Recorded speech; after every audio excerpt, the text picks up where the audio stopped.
Hello mga idol, please like, share and subscribe for more novel stories to uploads. Diyos ng Digmaan, JC Entertainment. Kabanata 71 hanggang Kabanata 100. Kabanata 71. Hindi magandang hayaan ang napakaraming tao na mangaapi sa isang loner. Isang insouciant smile si Jack at agad na nag-react. Sa mata ng mga bodyguard na iyon para siyang multo. Isa-isa silang natamba habang lumalabo si Jack. Halika na. Sabay akyat. Nang matapos si Jack sa mga lalaking iyon, sinenyasan niya si Harvey at ang mga natitirang bodyguard. Commander Harvey, ikaw, sige. Halatang takot ang isa sa mga bodyguard. Nakita niya kung gaano kapilas si Jack at alam niyang hindi siya makakasabay sa bilis. Walang paraan na matatalo niya si Jack sa ganoong bilis. Iniisip ni Commander Harvey ang kanyang sarili na nagpupunas ng malamig na pawis sa kanyang noo. Siya ay isang kamanghamanghang manlalaban sa kanyang sarili. Wala siyang problema sa pakikipaglaban sa 400 hanggang 500 tao ng mag-isa. Gayunpaman, na-overwhelm siya sa bilis ni Jack ngayon at wala siya sa ganoong pamantayan. Anong mali? Hindi ba dapat ay nagbibigay ka ng halimbawa, Commander? Umisi si Jack habang nakatutok ang mga mata kay Harvey. Medyo mabangis ka ngayon lang. No, Moversucker. Sa tingin mo ba kaya mo akong itapakan dahil lang sa hindi ko nabaluktot ang aking mga kalamnan? Bagamat walang tiwala si Harvey na manalo sa tunggalian, itinaas pa rin niya ang kanyang mga kamao at handa siyang labanan si Jack. Itigil mo yan. Sa takdang oras, isang napakagandang boses ang tumunog. Nakahinga ng maluwag si Harvey at napatigil sa kanyang kinatatayuan. Anong ginagawa mo? Hindi kalayuan sa kanila at nakita si Tanya kasama ang 2 o 3 bodyguard. Miss Tanya, pinigilan namin itong B-start sa pagpasok sa Drake Residence. Dahil dito, marami sa ating mga kapatid ang nasaktan niya. Nagsumbong agad si Harvey kay Miss Tanya. Miss Tanya, ipinagyayabang ng batang ito na bodyguard mo siya na may monthly salary na $20 million. Fifth, dapat ay nagsasalita siya sa pamamagitan ng kanyang sombrero. Ang isa pang lalaki ay bumangon mula sa lupa at tinitigan si Jack ng mapait. Nandito na po si Miss Tanya. Tingnan natin kung anong kalokohan ang pwede mong hilahin para mailigtas ang asterisk sa mo. Tumingin si Jack sa lalaki na may ngiti sa kanyang mukha, ganap na walang pakialam. Medyo hindi mapalagay si Miss Tanya. Maya-maya pinilit niyang ngumiti. Jack, sorry talaga. Marami akong gagawin pagkabalik ko kahapon kaya nakalimutan kong ipaalam sa bantay pinto. Hindi nila alam na darating ka ngayong umaga. Kaya huwag mong isapuso. Nanlaki ang mata ng mga bodyguard matapos marinig iyon.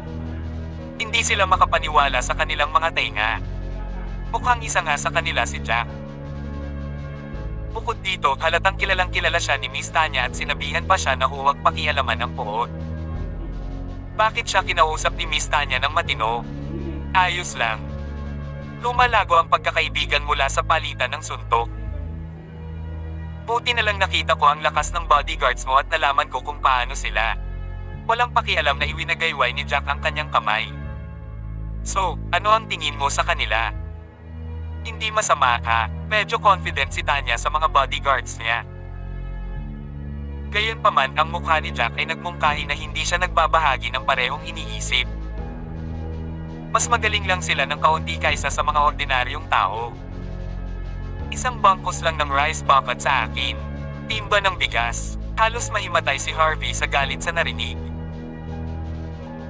Sa Eastfield, sila ang pinakamahusay sa mga pinakamahusay, espesyal na pinili mula sa isang kilalang kumpanya ng bodyguard.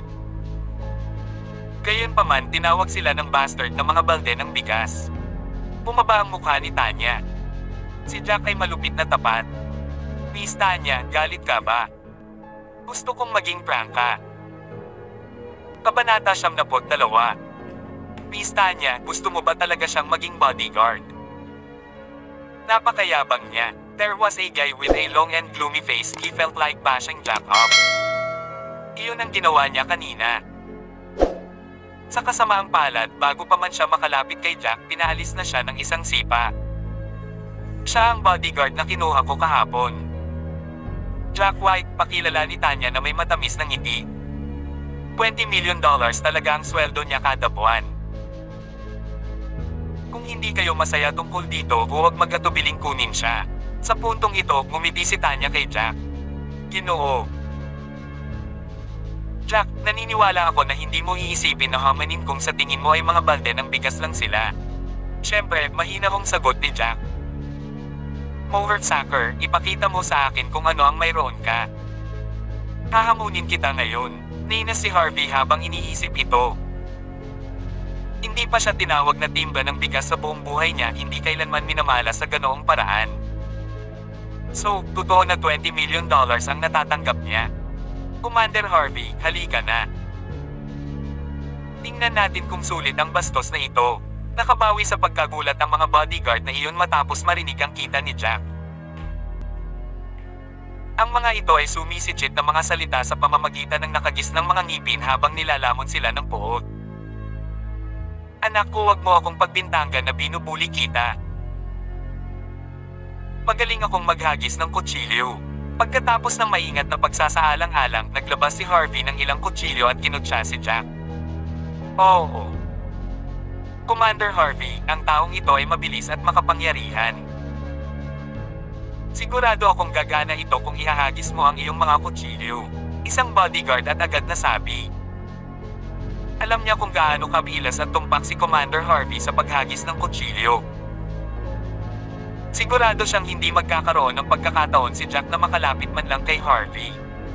Well, kung magaling kang maghagis ng kutsilyo, magaling akong manghuli ng kutsilyo. Casual na sagot ni Jack. Napaawang ang sulok ng bibig ni Harvey nang marinig ang komento. Ang lalaking iyon ay may pisngi na magbiro tungkol dito. Bahagyang ipinikit ni Harvey ang mga mata habang tinutukan ang kutsilyo. Sa pamamagitan ng isang pagwagayway ng kanyang kamay, isang kislap ng liwanag ang lumipad mula sa kanyang kamay na nakakagulat na mabilis. Ang kutsilyong iyon ay pinalipad sa isang nakakatakot na bilis.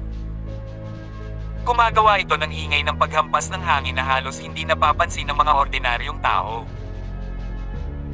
Gayunpaman, sa susunod na segundo, iniunat ni Jack ang kanyang palad at huminto sa himpapawid. Ang lumilipad na kutsilyo ay nasa pagitan ng kanyang hintuturo at gitnang mga daliri. No way, paano niya mapipigilan iyon?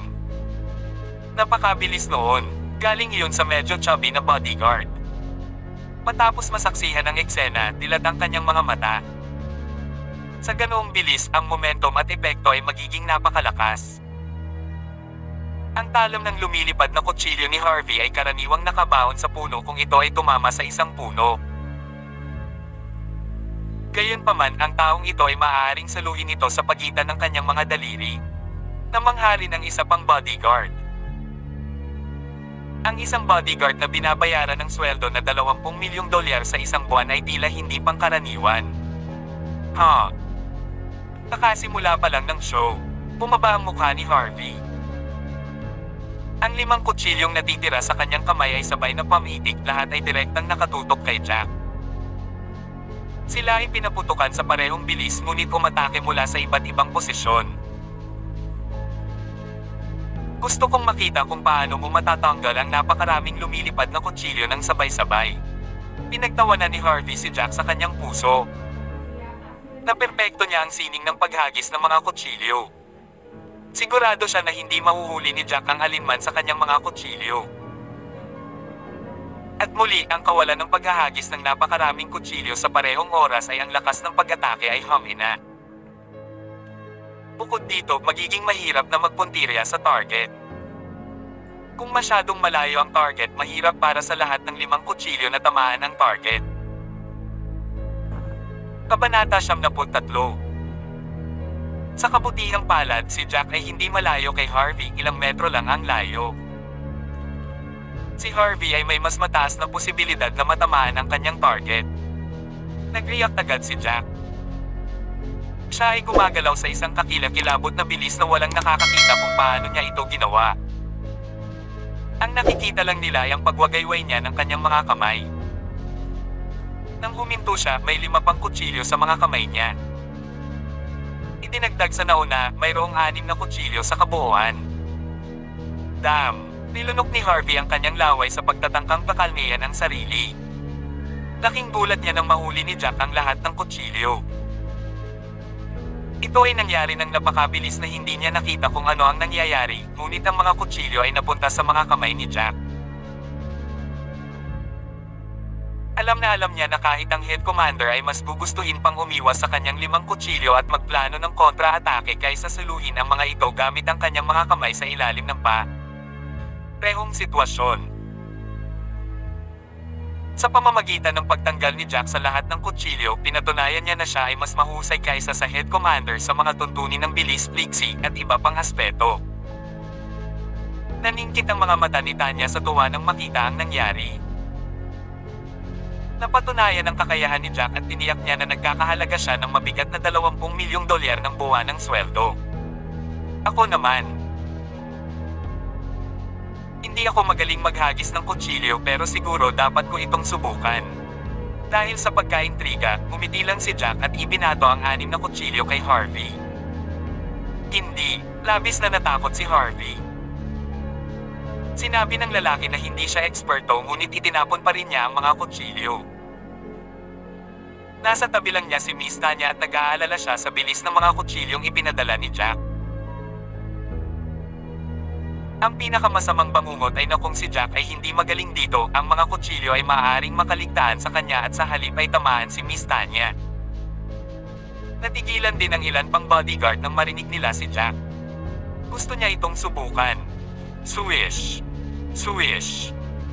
Swish! Mabilis na lumipad ang 6 na kutsilyo at napunta sa kinaroroonan ni Harvey sa maikling panahon. Arg! Bago pa makapag-react si Harvey, nakaramdam siya ng sakit sa 6 na lugar ng sabay-sabay.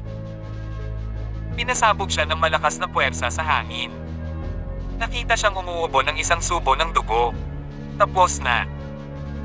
Patay ako, may kutsilyong nakatusok sa puso ko. Napahiga si Harvey sa lupa sa pagkabalisa. Naramdaman niya ang kutsilyong tumusok sa kanyang dibdib. Klang! Klang! Klang! Narinig niya ang tunog ng mga kutsilyong nahulog sa lupa. Anong nangyari? Hindi ako patay. Tinawakan ni Harvey ang kanyang katawan at sinuri ang kanyang mga kamay. Wala siyang nakitang bakas ng dugo. Natulala siyang napaupo.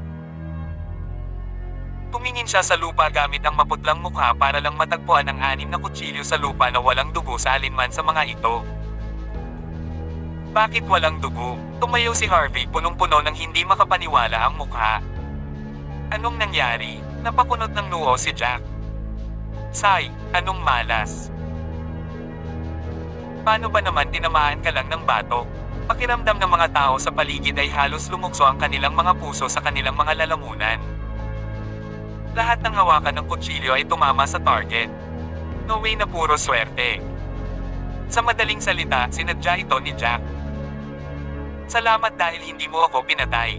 Hindi na malayan, malamig na pawis ang bumuhos kay Harvey. Siya ay natakot. Walang pag-iisip, sumaludo siya sa kanyang mga kamay at yumuko para magpasalamat kay Jack. Bakit ako nagpapasalamat? Ang swerte mo. Bahagyang ngumiti si Jack bago nagpatuloy. By the way, may iba pa ba dito na gustong hanginin ako? Kabanata 74. Maswerte. Hindi tanga ang mga tao sa paligid. Lahat ng 6 na kutsilyong iyon ay tumama kay Harvey gamit ang kanilang mga heel. Obviously, hindi iyon nagkataon. At saka, si Harvey ang commander ng team. Kung hindi siya kalaban ni Jack, sino ang maglalakas loob na hominin si Jack? Nakakamangha ka talaga. Pero na, hindi ko yata sila kapareha.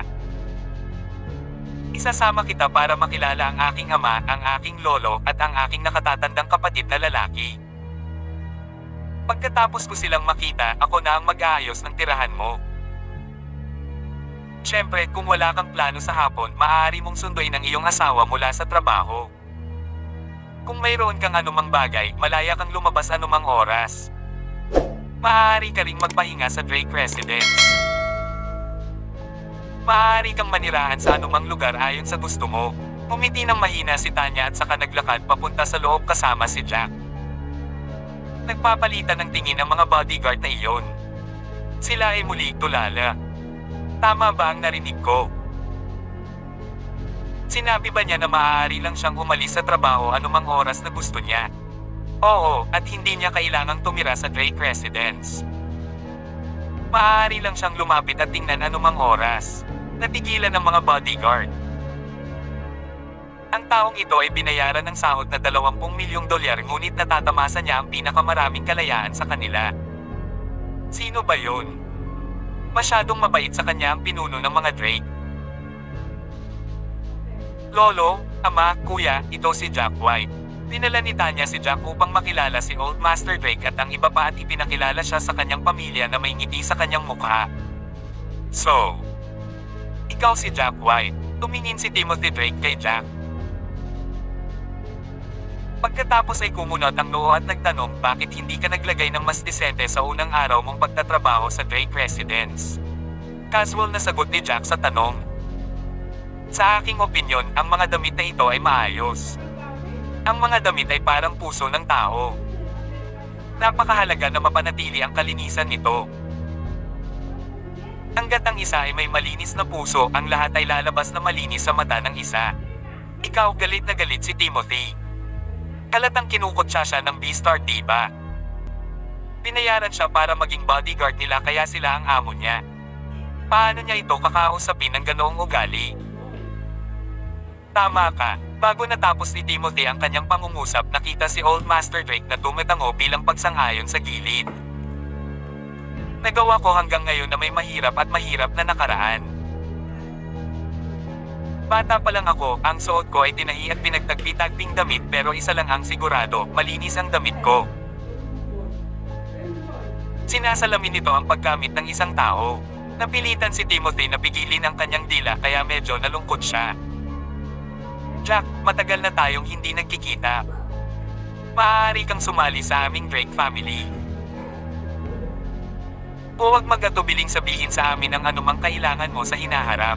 Ang mas lalong hindi siya nakaimik ay ang tatay niya sa kanyang tabi ay magalang ding kausap si Jack. Gayunpaman, matapos itong isipin ni Timothy, nakahanap siya ng paraan para asarin si Jack. Napangiti siya ng mahina at sinabing, Jack, ganito ang takbo natin dito. May rule ang Drake family na tuwing may bagong recruit kami, dapat makipaglaban siya sa isa sa mga bodyguard namin para ipakita sa amin ang kanyang lakas. Makakatulong ito sa amin na maunawaan kung gaano siya kagaling. Pagkasabi niya noon, ginawa niya ang kanyang mga salita upang maging banayad. Huwag kang ma-offend. Hindi ito laban sa iyo. Noon pa man ay ganito na ang pinipili naming mga bodyguard. Bagamat nangako ang aking kapatid na babae na hahayaan kang magtrabaho para sa amin, pakiramdam ko ay dapat pa rin nating gawin ang pamamaraan. Kung hindi, natatakot ako na ang ilang mga bodyguard ay hindi makumbinsi pagkatapos malaman ang iyong sukat ng sweldo. Natulala si Jack saglit bago walang pakialam na sumagot. Pagdala na lang ng kahit sinong hindi pa rin kumbinsido. Dahil ito ang panuntunan ng Drake family, dapat talaga akong sumunod sa mga patakaran. Natuwa si Timothy na madaling pumayag si Jack sa kanyang mungkahi. Mabuti naman kaya pupunta ako at kukuha ako ng makakalaban mo. Paano na? Tumango si Jack, tumalikod, at naglakad patungo sa pinto. May sasabihin sana si James tungkol sa bastos na ugali ng kanyang anak. Paulit-ulit niyang ipinaalala sa kanyang anak na si Jack ay may mataas na katayuan, siya ay isang mabuting kaibigan ng Diyos ng digmaan.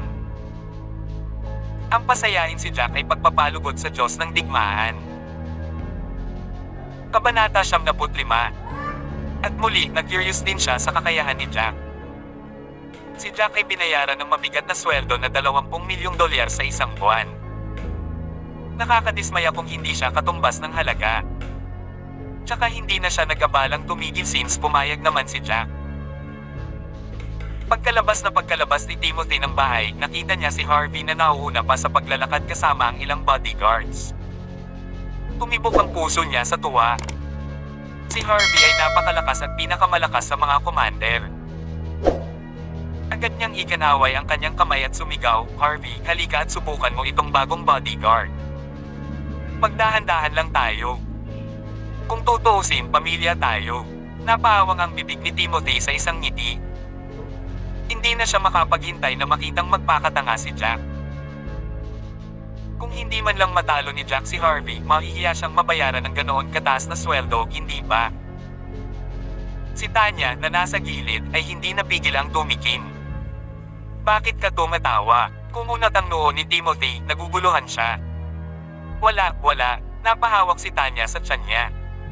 Sabay talikod ni Harvey at ng iba pang bodyguard.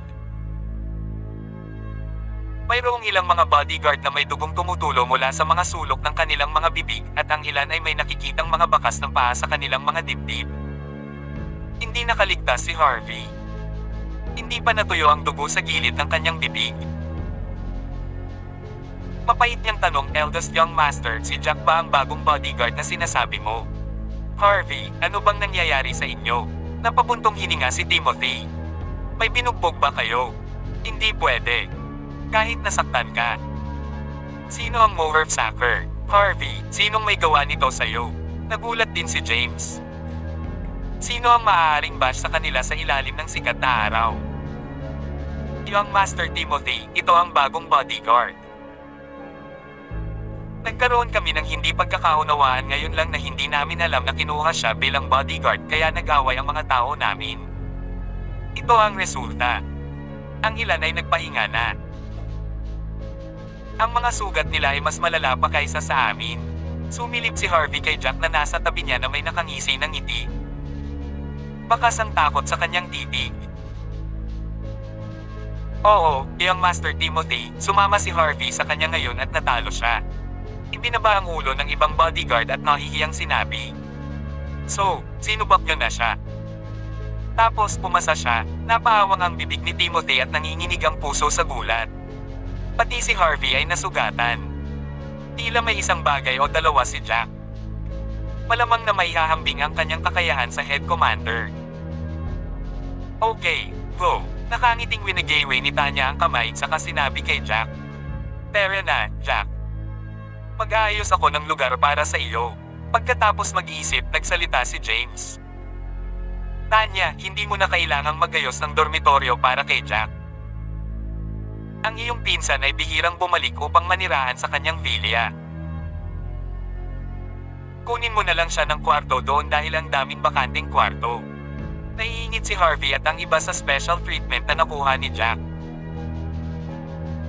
Kabanata 76. "Sige. Jack, alis na tayo." Inilagay ni Tanya ang kanyang mga kamay sa kanyang likuran habang inakay niya si Jack palayo sa isang villa sa hindi kalayuan na may ngiti sa kanyang mukha. Pagkaalis ni Jack, lumubog ang ekspresyon ni James. Sinabi niya kay Timoteo, "Timothy, ano ang sinabi ko sa iyo? Kahit gaano pa kalakas si Jack, dapat maging magalang tayo sa kanya." Pagkatapos ng lahat, hindi natin matrace ang anumang record ng batang ito sa hukbo kung saan siya gumugol ng 5 taon. Gaya ng espekulasyon ni Specter, maaaring nasa top secret files ang kanyang impormasyon. Ibinaba ni Timothy ang ulo at mahinang sinabi, "Pare, hindi naman ako nababastos sa kanya. Feeling ko lang sobra siyang binabayaran ng $20 million bilang monthly salary. Sa palagay ko ito ay masyadong mataas para sa isang bodyguard kaya gusto kong subukan siya upang makita kung gaano siya kagaling." Sa puntong ito, itinaas niya ang kanyang ulo at mahinahong ngumiti. Ngayon, parang napaka-capable niya. Ang ganitong kakayahan ay dapat na isang nangungunang baril sa hukbo. Hindi nakakagulat na kilala niya ang Diyos ng digmaan. Well, sa palagay ko, ang batang ito ay dapat na isang opisyal marahil siya ay isang marshal. May posibilidad na ayaw niyang ibunyag ang kanyang pagkatao. Tumango si James at sinabing. Sabay-sabay na umuwi si Fiona at ang iba pa. Lahat sila ay may mga nakakahiyang tingin sa kanilang mga mukha. Nasaan na kayong lahat? Bakit ganyan ang ekspresyon ninyong lahat? Nakita ni Andrew ang tatlo at hindi niya maitago ang kanyang nasisiyahang ngiti. "Kay, may sasabihin ako sa iyo ng magandang balita." Nakakamangha talaga si Jack. Halatang maayos na ang mga binti ko ngayon kaysa dati. I can feel it this time, siguradong hindi ito ilusyon. 2 araw na lang at gama na ang pakiramdam ko. Kung ipagpapatuloy ko ang paggamot sa loob ng 7 araw ayon sa kanyang sinabi, maaaring gumaling ang aking binti. Talaga. Binabati kita, si Joanne, na nakikinig sa gilid. Ay nagbigay ng isang nasisiyahang ngiti at sinabing, hindi ko talaga akalain na ang aking anak na lalaki ay natuto ng ilang kaalaman sa medisina sa nakalipas na 5 taon na hindi ko siya nakita. Mukhang marami siyang pinagdaanan sa nakalipas na 5 taon. Siya ay lumaki at umunlad. Oo. Kahanga-hanga talaga ang anak mo. It's so amazing that he even dared to bash up the people from Drake family. Iniisip ko na pinagkakaguluhan niya tayong lahat. Lalong nagalit si Fiona habang iniisip iyon. Saway niya na may malamig na mukha. Anong pinagsasabi mo, in-law? Sinabi mo bang natalo ni Jack ang isang mula sa Drake family? Paano ito nangyari?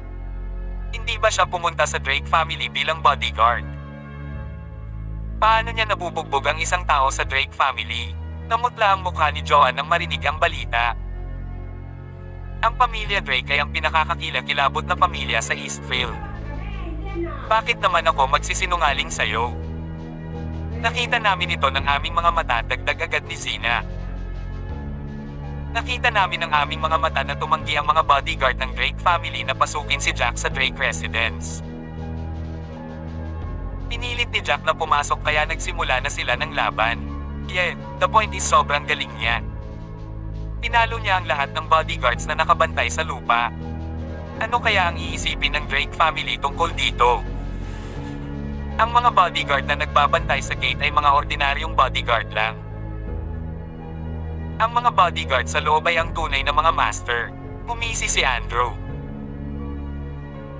Bakit bibigyan ng Drake family ng $20 million of monthly salary si Jack, isang veterano na hindi kilala, para maging bodyguard nila? Siguradong pinagtatawanan siya ng pangalawang batang miss na iyon. Hindi napigilan ni Joanne na mapa-address ng 2 hakbang sa takot, muntik na siyang mawala ng malay. Siya ay nag-aalala na may sakit. Wala siyang ideya kung legit ang trabaho ni Jack. Siya ay nasa bahay at naghihintay ng balita ni Jack. Sa hindi inaasahang pagkakataon, sinalubong siya ng ganoong kahindek-hindek na balita. Hindi pwede. Napaka-reckless niya ba? Kumunot ang noo ni Andrew. Kung totoo yun, baka maapektuhan ang kanyang pamilya. Nakita namin ito ng aming mga mata.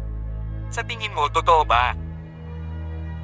Noong una, gusto lang namin siyang palihim na paalisan at panoorin siyang pumasok sa trabaho sa unang araw. Sa hindi inaasahang pagkakataon, nakakita kami ng napakasamang eksena. Mukha namang sincere si Fiona na malungkot ang mukha. Anong gagawin natin ngayon? Kabanata 77. Sabik na sabik si Fiona. Nagpanik siya. Anong gagawin natin? Anyway, siya ang may gawa nito. Wala itong kinalaman sa pamilya natin. Tsaka hindi ko pa inaamin na siya ang manugang natin.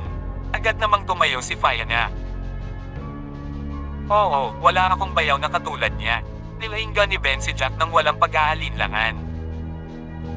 Nakalimutan na ang salitang brother-in-law na magiliw niyang tinawag kahapon. Sa kabilang banda, naging maayos naman ang unang araw ni Selena sa trabaho.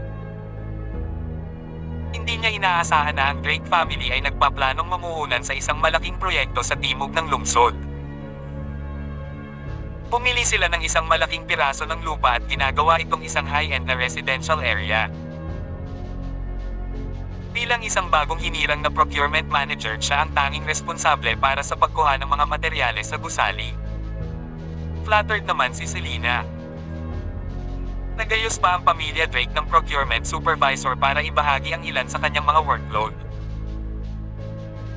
Ang supervisor na ito, na tinatawag na Sonia Neal, ay isang malayong kamag-anak ng pamilya Drake. Sonia, sama-sama tayong magsumikap sa hinaharap. Umiti si Selena. Nakaupo siya sa opisina habang sinasabi iyon kay Sonia na nasa harapan niya. Napakabait ni Miss Selena. Ikaw ang manager at ako ang supervisor. Dapat akong makinig sa iyo at gawin ang mga bagay ayon sa iyong tagubilin. Ngumiti si Sonia, ngunit may ipinahiwatig na mga kahulugan sa kanyang pahayag. Pagkatapos noon, nag-iisip siya saglit at saka nagdagdag. By the way, Miss Selena, naalala ko na nasa building materials business din ang pamilya mo. Mapapakinabangan mo ba ang iyong sariling pamilya sa gayong malaking proyekto? Ikaw ay mula sa Taylor family, tama? Kailangan nating maging profesional at huwag makipagtulungan sa pamilya Taylor dahil lang sa bahagi ka ng pamilya. Bahagyang kumunot ang sulok ng bibig ni Selena bago siya ngumiti at sinabing, kung ito ang kaso, hindi mo kailangang mag-alala, Sonia. Kailangan mo lang gawin ng maayos ang iyong trabaho. Alam ko kung ano ang gagawin sa pagbaylang ito at hindi ko aalagaan ang pamilya Taylor dahil sa relasyon ko sa pamilya. Oh. Iyon ang magiging paraan. Malamig na tumikim si Sonia at saka sinabing kung tutuusin, masyadong malaki ang proyektong ito. Sa mga tuntunin ng mga materyales sa gusali, hindi mahirap kumita ng daan-daang milyon. Kung mas malaki ang kita, maaaring kumita ng bilyon ang developer. Alam ko ito. Sa mga susunod na araw, mangyaring payagan kaming suriin ang sitwasyon.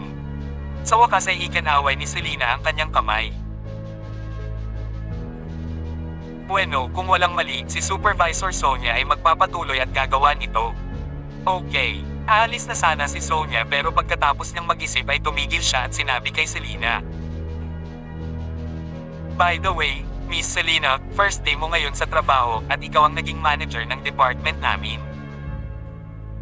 Kita mo naman pagod na pagod ang mga kasamahan sa departamentong ito. Baka dapat isama tayo ni Miss Selena para sa isang selebrasyon. Ipinagdiriwang ang iyong tungkulin bilang isang tagapamahala at upang payagan ang lahat na makapagpahinga. Ano sa tingin mo? Totoo yan, lahat ay dapat na lumabas, magpahinga at mag-usap pa. Tumango si Selena. Ikaw na ang magayos. Kung tutuusin, dapat pamilyar ka sa kanila. Okay, ako na ang mag-ayos. Pagkatalikod ni Sonia, isang matagumpay na ngiti ang sumilay sa gilid ng kanyang bibig. Kabanata 78. Pagkaalis ni Sonia, sumandal si Selena sa upuan at nakasimangot.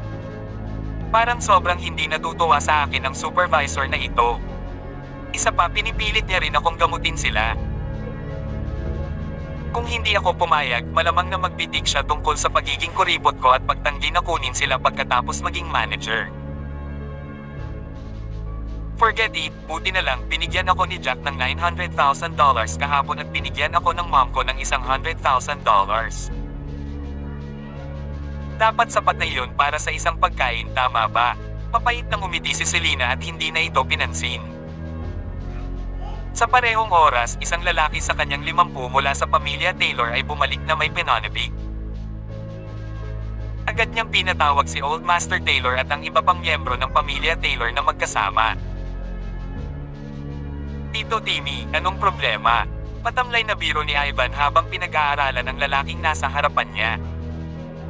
Grabe ang mood niya nung araw na yon. Nagplano siya kahapon para sa isang selebrasyon sa hotel at upang ipakita ang kanyang tagumpay kay Selena at sa iba pa, ngunit ito ay naging isang kalamidad. Sa hindi inaasahang pagkakataon, nahiya siya. Pagkagaling sa hangover, napagtanto niyang bulag si Miss Tanya para kumuha ng basurang tulad ni Jack para maging bodyguard ng pamilya Drake. Binayaran siya ng 20 milyong buwan ng sweldo. At saka, laking gulat niya na maging si Selena ay nakatrabaho sa pamilya Drake. Ipinakilala siya ni Miss Tanya bilang procurement manager. Mayroong dalawang bagay, ang isa ay tungkol kay Jack at ang isa ay tungkol kay Selena. Mayroon akong masamang balita kay Jack at magandang balita tungkol kay Selena. Alin ang gusto mong marinig muna? Umisi si Timmy at nagtanong. Makinig muna tayo sa masamang balita, sagot ni Theodore pagkatapos ng sandaling katahimikan. Pagkatapos nagpatuloy si Timmy. May dumaan sa aming kumpanya ngayon sa Drake Residence. Hulaan mo kung ano ang nakita niya. Nagalit si Old Master Taylor, malamig niyang reklamo. Bakit mo kami hinihiling na hulaan? Sabihin mo lang huwag kang mahiwaga tungkol dito. Timmy pouted his lips before said, nakita niya si Jack na dumating sa Drake residence sakay ng kanyang electric scooter. Pero ang punto ay nauwi sa away si Jack. Habang nagsasalita, kinuha ni Timmy ang kanyang telepono, inilunsad ang WeChat app, at pagkatapos ay nag-click sa isang video na ipinadala sa kanya. Tingnan mo, kinuha ito ng empleyado. Suck.tsk. Wala siyang pinapasok sa bahay pero nagpumilit siyang pumasok. Sa huli, ilang bodyguard na nagbabantay sa gate ang natamba. Talaga, tumingin sa kanya si Ivan at tuwang-tuwa. Kunwaring sinabi niya, pambihira, hindi ba siya magtatrabaho? Bakit hindi nila siya papasukin? Hindi man lang naisip ni Cecilia. Lumakad siya pasulong at sinabing, kailangan mo pa bang pag-usapan ito? Hindi mo nakita ang matayog niyang ugali kahapon. Napakayabang niya, umaarte na parang nagmamakaawa si Miss Tanya na maging bodyguard. Don't mention how arrogant, parang pinakiusapan siya ni Miss Tanya na maging bodyguard. Humingi siya ng minimum na sweldo na $20 milyong bawat buwan. Pumayag naman siya dahil binigyan ng trabaho ng Drake family ang kapatid niya. Sa kasong ito, sa tingin mo ba papayag si Miss Tanya? Pumayag ba siya? Speaking of that, tumigil muna si Cecilia bago nagpatuloy. Inaasar lang siya ni Miss Tanya. Nagsasaya lang siya para makapasok siya ngayon at magkagulo. Agad namang tumango si Ivan. Hindi lang inaasahan ng kabilang partido na tatamaan ni Jack ang mga bodyguard nila. Siya ay nasa malaking gulo. Oh, mahal, tinampal ni Timmy ang hita niya. Kaya yun ay masamang balita.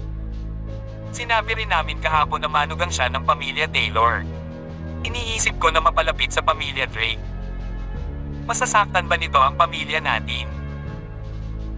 Kabanata 79. Huwag kang mag-alala. Kapag nangyari iyon, hindi lang namin siya kikilalanan bilang manugang namin. Kung tutuusin, alam naman ng lahat ang kasunduan namin sa kanya. Kahit si Young Master Michael ay alam ito. Nagkaroon kami ng isang buwang kasunduan ni Jack. Higit pa rito, kung makikilala natin siya, hindi natin siya at si Selena itinaboy sa pamilya Taylor, sabi ni Ivan. Tumango ang matandang guro. Totoo. Hindi namin siya nakilala. Kaya hindi siya kabilang sa pamilya Taylor. Sa pagsasalita niyan, puminto ang matandang master at nagtanong, nga pala, ano ang magandang balita na binanggit mo tungkol kay Selena? Nagtrabaho ba talaga siya sa pamilya Drake? Diretso ang mukha ni Timmy. Old Master, hindi ba alam ng lahat ang tungkol dito kahapon? Tsaka may kaya naman si Selena. Ang buwan ng sweldo na $1 milyong ay hindi masyadong mataas. Kung tutuusin, ang Drake family ang pinagtatrabahuhan niya at isa siyang manager. Kung ganoon, ano ang mabuting balita? Kumunat ang noo ni Ivan kaya nataranta ang lahat. Nabalitaan ko na bumili ang pamilya Drake ng isang piraso ng lupa sa timog ng lungsod. Alam ninyong lahat kung gaano kalaki ang lupain. Ang pinakamahalagang bagay ay ang Drake family ay bubuo ng isang real estate project dito, ang South City Real Estate. Sa hinaharap, ito ay itatayo sa isang high-end na residential area. Mangangailangan sila ng maraming materyales sa gusali. Ang procurement manager na responsable sa pagbili ng mga materyales sa gusali ay si Miss Selena na nagsimulang magtrabaho sa kanila. Ngayon, hindi ba magandang balita ito? Sabi ni Timmy, kumikinang ang mga mata sa excitement. Para sa ganoong kalaking proyekto, maraming materyales sa gusali ang kailangan. Tinatansya ko na maaari tayong kumita ng hindi bababa sa $700 o $800 milyong mula dito. Maaaring may posibilidad na kumita ng $1 bilyong. Oh my goodness, napakalaking tubo. Talagang malaki ang lupain doon at maaari itong kumita ng napakaraming pera. Magaling. Si Miss Selena ang taong namamahala para makalapit sila sa pamilya Taylor para sa pagbili ng mga materyales na iyon. Natuwa ang ilang kamag-anak ng pamilya Taylor matapos marinig ang balita. Kung ito ang kaso, hindi ba tayo, ang pamilyang Taylor ay magiging isang pangalawang klaseng maharlikang pamilya ng mas maaga? Naningkit ang mga mata ni Theodore. Hindi niya inaasahan na pauulanan siya ng ganoong pagpapala. Kumunot ang noo ni Old Master Taylor. Talagang magandang balita ito. Pakiramdam ko ay medyo hindi makatotohanan na si Selena ay binibigyan ng ganoong kalaking proyekto upang hawakan bilang isang bagong recruit. Buntong hininga. Ama, masyado kang maraming iniisip. Sino ang nagmamalasakit hanggat maaari tayong kumita ng pera mula dito? Nakangiting sabi ni Theodore. Hindi pa kami nagkaroon ng ganoon kagandang pagkakataon. Bukod ang aming mga materyales sa gusali ay may mataas na kalidad at natutupad nila ang pamantayan. Kung makikipagtulungan tayo ng maayos sa Drake family sa pagkakataong ito, hindi ba tayo magkakaroon ng mas magandang pagkakataon sa hinaharap? Tiyak na makakausad tayo sa isang pangalawang klaseng aristokratikong pamilya hakbang-hakbang at magiging mas malakas. Naiisip iyon ng matandang master at pilit na ngumiti. It's just that we have driven them out of the Taylor family for 5 years. Sa nakalipas na 5 taon, halos hindi namin sila pinansin. Bukod dito, si Ivan ay palihim ding napigilan si Selena sa paghahanap ng trabaho. Kung pupunta tayo kay Selena, tatanggi ba siyang tulungan tayo? Bumaba ang mukha ng lahat sa narinig. Huwag kang mag-alala. Mabait ang pinsan ko. Hindi siya ganoong klase ng tao. Kung tutuusin, bahagi siya ng pamilya Taylor kaya dapat niyang isipin ang tungkol sa atin.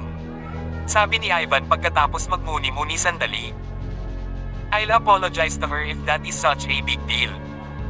Kanina, nagalit ako sa kanya na pinili niyang maging tauhunan. Kabanata 100. Oo, dapat gumana iyon. Si Selena ay bahagi ng aming pamilya Taylor. Kanino pa siya makikinabang sa ganoong kalaking proyekto kung hindi tayo? Nakangiting komento agad ni Cecilia. Kung makapasok ang pamilya Taylor sa isang pangalawang klaseng aristokratikong pamilya, magiging kumpiyansa siya na lalabas sa hinaharap na may ganoong uri ng background ng pamilya. Pagdating ng panahon, maiinggit sa kanya ang mga kabataang babae mula sa third class na aristokratikong pamilya na malapit sa kanya. Sinisikap nilang pasayahin siya, hindi ba? Oo, bahagi natin si Selena kaya natural na inaalagaan niya tayo. Tumanggo si Theodore matapos maproseso ang ideya sa kanyang isipan. Tumingin siya kay Ivan at sinabing, Ivan, dapat sincere ka kung hihingi ka ng tawad sa kanya. Nakuha ko, huwag kang mag-alala. Magiging sincere ako for sure. Ivan said with a reassuring smile, I have thought about it. Hanggat inaalagaan niya ang aming pamilya at hinahayaan kaming kumita ng pera, maaari ko siyang bigyan ng mga rebate. Kailangan mong mag-ingat sa mga ganitong bagay. Walang ibang dapat makaalam tungkol dito. Kung malalaman ng iba, si Selena ay makakakuha ng masamang pangalan para sa pagtanggap ng mga rebate. Si Selena ay nagsimulang magtrabaho kasama ang pamilya Drake at hindi pa niya nakukuha ang kanilang tiwala. Si Old Master Taylor ay hindi masigasig na umasa sa relasyon para makuha ang proyekto. Ngunit natukso siya ng pagkakataong makapasok sa pangalawang klaseng aristokratikong pamilya kaya nakompromiso siya sa huli. Hanggat ang kalidad ng mga materyales sa gusali na ibinibigay ng pamilya Taylor ay maganda, ang Drake family ay walang gaanong sasabihin. Talagang magandang pagkakataon iyon para sa pamilya Taylor. Ang proyektong ito ay magpapatuloy ng hindi bababa sa 2 hanggang 3 taon. Kapag naabot na nila ang kasunduan, magiging komportable ang pamilya Taylor sa loob ng 2 o 3 taon man lang.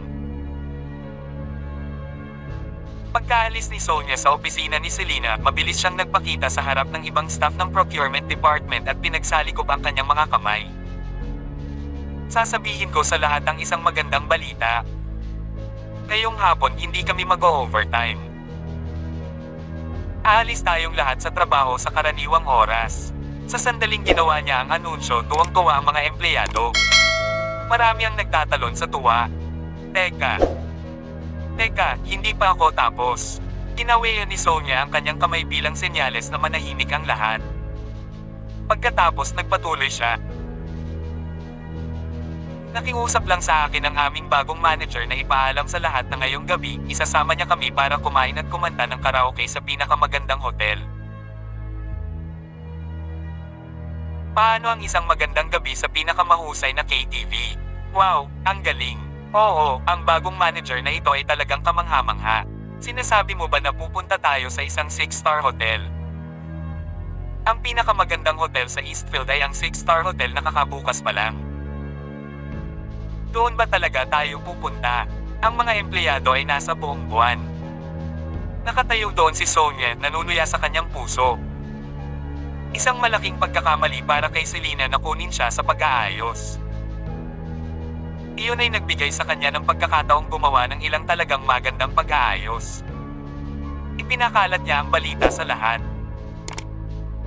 Kung hindi sila pupunta sa pinakamagandang hotel o sa pinakamagandang KTV, mawawala ng mukha si Selena. Okay, everyone, let's continue to work. I'll call up and make the bookings. Please subscribe and hit the notification bell for more novel stories. JC Entertainment.